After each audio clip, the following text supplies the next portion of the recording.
অবৈধভাবে খোলপেটুয়া নদী এবং কপোতাক্ষ নদ থেকে অবৈধভাবে বালু উত্তোলন করতেছে যুবদল এবং যুবলীগের নেতারা মিলিতভাবে। তো এটা নিয়ে আমাদের সমকাল পত্রিকায় গত 23শে ফেব্রুয়ারি আমি একটা রিপোর্ট করেছিলাম। তো এই রিপোর্টের পরেই যুবদলের কেন্দ্রীয় কমিটি যুবদলের যে সদস্য সচিব আনোয়ারুল ইসলাম আঙ্গুরকে শোকজ করছিল। তো যে কোনোভাবে তারা হয়তো এই শোকজের জবাব দিয়ে এলাকায় ফিরছে, তারপরে হুমকি ধুমকি দিয়ে আসতেছিল। এর ভিতরে আবার যুবদল পরিচয়ে নবাবেকে রেডিয়েন্ট হ্যাসের জায়গা দখল করা হয়। তো ওইটা নিয়েও আমরা আরেকটা রিপোর্ট করেছিলাম। তো এই ঘটনার প্রেক্ষাপটে কালকে রাত থেকে তারা আমাকে খুঁজে বেড়াচ্ছে এরকম শুনছিলাম। তো আজকে আমি 12টার দিকে প্রেস ক্লাবে এসেছি। প্রেস ক্লাবে আসার পরেই দেখলাম যে যুবদল নেতা আনোয়ারুল ইসলাম আঙ্গুর, হাফিজ আল আসাদ কল্লোল, বিএনপির সাবেক নেতা জহুরুল হক আপুর নেতৃত্বে প্রায় এরকম 30-35 জন তরুণ এবং যুবক আকস্মিকভাবে প্রেস ক্লাবের গেটে এসে আমাকে গালিগালাজ করতে থাকে এবং প্রেস ক্লাবের বাইরে ডাকে। তো আমি ভিডিও করতেছিলাম তাদের বক্তব্যটা, যে কেন যাব, বলতেছে আপনি প্রেস ক্লাবে থাকতে পারবেন না।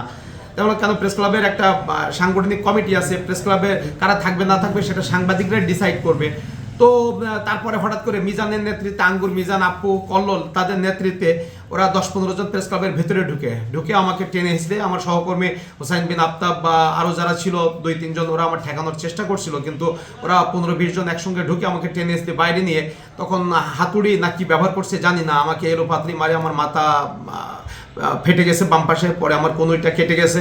আর এমনি তো অনেক, আমার ফোনটা, যে ফোনে আমি ভিডিও করতেছিলাম, ফোনটা নিয়ে ভেঙে দিছে, আমার ব্যাগট্যাগুলো সব নিয়ে এখান থেকে চলে গেছে। তারপরে কিছুক্ষণ পরে পুলিশ আসলো, পরে এখান থেকে উদ্ধার করে আমার সহকর্মী সহ পুলিশ আমাকে হাসপাতালে নিয়ে যায়। তো আমি চাই যে বিএনপি তারেক রহমান সাহেব, উনি বলতেছে যে দুর্নীতি কিংবা চাঁদাবাজি বা যে কোনো মব ভায়োলেন্সের ক্ষেত্রে জিরো টলারেন্স হয় না, বা তার দলের এই যে যুব সংগঠনের নেতারা আজকে যে ঘটনা ঘটালো, বিএনপির নেতা আপু এবং যুবদল নেতা হাফিজ আল আসাদ কল্লোল এবং আঙ্গুরের নেতৃত্বে যে ঘটনাটা ঘটানো হয়েছে, এখানে আসলে আমি দেখতে চাই যে জনাব প্রধানমন্ত্রী তারেক রহমান যে কথা বলেছেন সেটার সঙ্গে কাজের আসলে সমন্বয় দেখতে চাই, যে আসলে যারা অপরাধী, যারা প্রেস ক্লাবে আজকে এভাবে হামলা করলো, প্রেস ক্লাবে লুটপাট চালালো, আমি প্রেস ক্লাবে নির্বাচিত সভাপতি, আমাকেও টেনে হিসেবে বাইরে নিয়ে করলো, তা এই ধরনের একটা নাক্কারজনক ঘটনায় যারা জড়িত তাদের বিরুদ্ধে আইনগত ব্যবস্থা গ্রহণের সহযোগিতার পাশাপাশি যেন সাংগঠনিক ব্যবস্থা গ্রহণ করে, আমি এটা দেখতে চাই, আমি বা আমার সহকর্মীরা এটা দেখতে চাই।